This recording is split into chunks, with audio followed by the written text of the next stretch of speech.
Дискриминација и противуставно е да не оддалечувате 500 метра од училишта.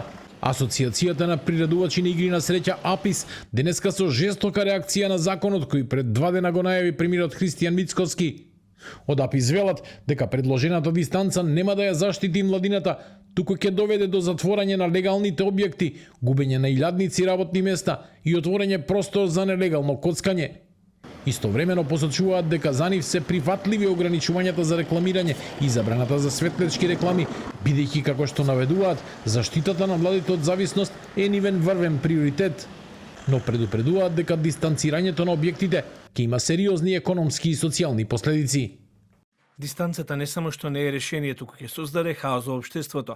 Затворањето на легални објекти за игра на среќа ќе предизвика отворање на објекти на црно по подруми, каде младината ќе биде лесна цел.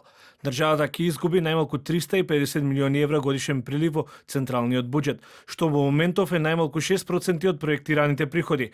Конечно, со ваквиот пристап државата од 10.000 вработени ќе направи 10.000 невработени, кои со своите семејства ќе станат најмалку 35.000 нови кандидати за иселеници во западните земји. Да не заборавиме што штети ќе имаат и 54 до 100.000 други работни места кои индиректно значително ползуваат од овој економски сектор.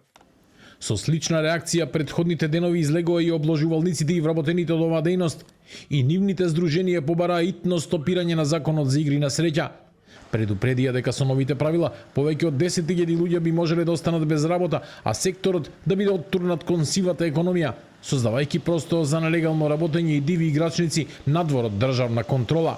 Завчера премиерот Христијан Мицкоски најави построги правила за рекламирањето на игрите на среќа и забрана казината да се наоѓаат на помалку од 500 метра од училиштата.